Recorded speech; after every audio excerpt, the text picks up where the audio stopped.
দিকে দিকে গণপিটুনির খবর সামনে আসছে। নিজেদের হাতে বারবার আইন তুলে নিচ্ছেন সাধারণ মানুষ।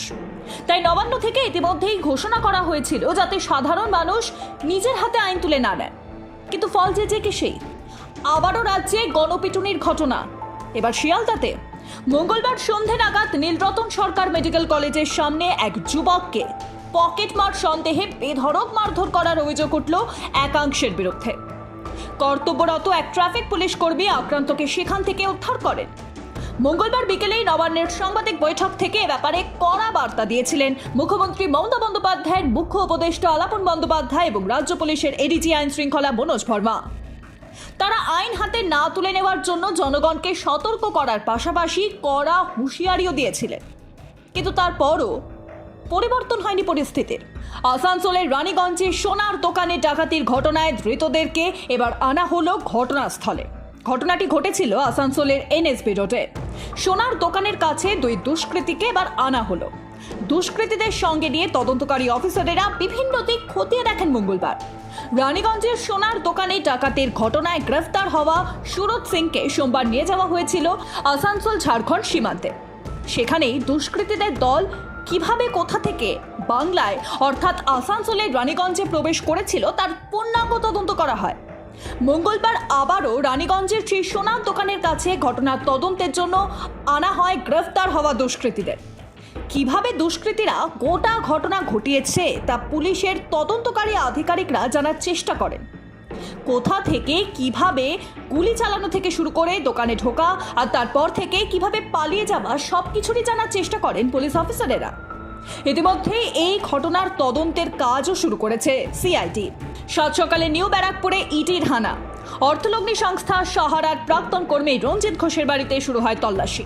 শুধুমাত্র কলকাতায় নয়, কলকাতা ছাড়াও মুম্বাই, দিল্লি এবং লখনৌতেও চলছে তল্লাশি অভিযান।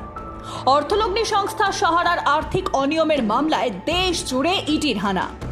সকাল 7টা নাগাদ কেন্দ্রীয় তদন্তকারী সংস্থা তাদের বাহিনীকে নিয়ে ব্যারাকপুরে আসে। রয়েছেন ইডির 5 জন সদস্য।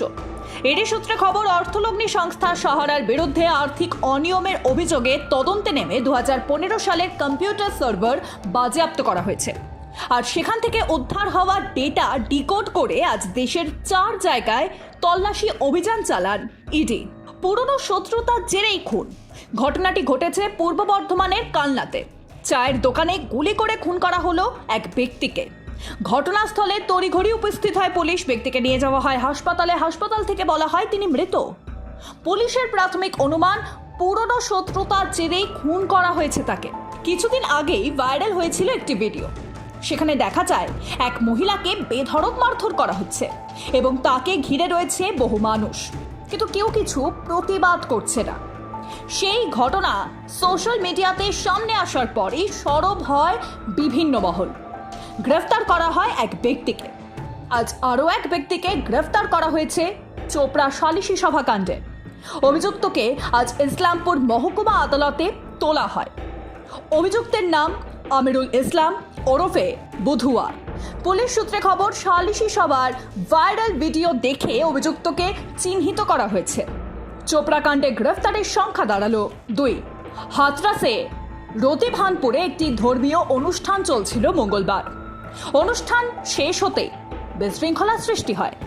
ওই অনুষ্ঠানে বিপুল সংখ্যক মানুষ জমায়েত হওয়ার পাশাপাশি আরও ঘোরালো হয়ে ওঠে পরিস্থিতি। পদপিষ্টের পরিস্থিতি তৈরি হয় সেখানে, আর তাতে বিপুল সংখ্যক মানুষের মৃত্যু হয়েছে। বুধবার সকালে ডগ স্কোয়াড সহ ফরেন্সিক ইউনিট ঘটনাস্থলে পৌঁছয়। রিলিফ কমিশনারের অফিস থেকে বুধবার সকালে জানানো হয়েছে, হাতরাসে পদপিষ্ট হওয়ার ঘটনায় মৃত্যুর সংখ্যা বেড়ে দাঁড়িয়েছে 121। আহত হয়েছেন 28 জন। বহু মানুষ অসুস্থ অবস্থায় হাসপাতালে চিকিৎসাধীনও রয়েছেন। মর্মান্তিক এই ঘটনায় ভারতীয় ন্যায় সংহিতার অধীনে একাধিক ধারায় এফআইআর রুজু করেছে পুলিশ।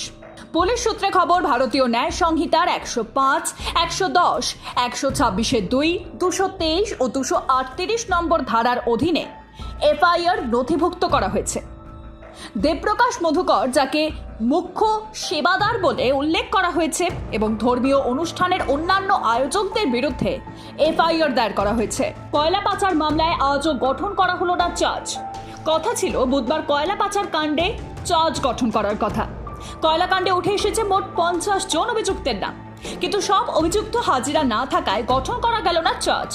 সিবিআই এর অতিরিক্ত চার্জশিটে নাম থাকা 2 অভিযুক্তই যে ছিল অনুপস্থিত।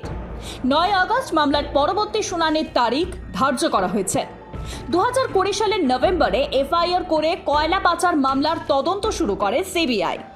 এখনো পর্যন্ত 3টি চার্জশিট জমা দিয়েছে কেন্দ্রীয় তদন্তকারী সংস্থা। চার্জশিটে লালা সহ 50 জনের নাম রয়েছে। চার্জশিটের অন্যতম অভিযুক্ত বিনয় মিশ্র, তিনি ফেরত। অন্যদিকে আরেক অভিযুক্ত গুরুপদ মাঝি, তিনি রয়েছেন জেলে বন্দী। একজনের মৃত্যু হয়েছে। প্রত্যেকেই উপস্থিত না থাকার জন্য আজ গঠন করা গেল না চার্জ। তাদের ইতিমধ্যেই নোটিশ পাঠানো হয়েছে। আবারও তাজা বোমা পাওয়ার ঘটনায় চাঞ্চল্য ছড়ালো ভাটপাড়া পৌর এলাকার 17 নম্বর ওয়ার্ডের মোমিনপাড়া এলাকায়। এদিন বেলায় মোমিনপাড়া এলাকার স্থানীয় বাসিন্দারা দেখেন একটি পরিত্যক্ত জায়গায় পড়ে রয়েছে 2টি তাজা বোমা। স্থানীয় বাসিন্দারা বোমা দেখতে পেয়ে জগদ্দল থানার পুলিশে খবর দিলে ঘটনাস্থলে জগদ্দল থানার পুলিশ পৌঁছে নজরদারি শুরু করেন এবং বোমাগুলি ঘিরে রেখে দেওয়া হয়। এরপর বোম ডিসপোজাল স্কোয়াডকে খবর দেওয়া হয়। পরবর্তীতে ঘটনাস্থলে বোম ডিসপোজাল স্কোয়াড এসে বোমা উদ্ধার করে। ঘটনার জেরে আতঙ্ক ছড়িয়ে পড়ে গোটা এলাকায়। স্থানীয় বাসিন্দাদের দাবি, রাজনৈতিক দলগুলির অশান্তির জেরেই মিলছে তাজা বোমা। তবে গোটা ঘটনার তদন্ত শুরু করেছে পুলিশ।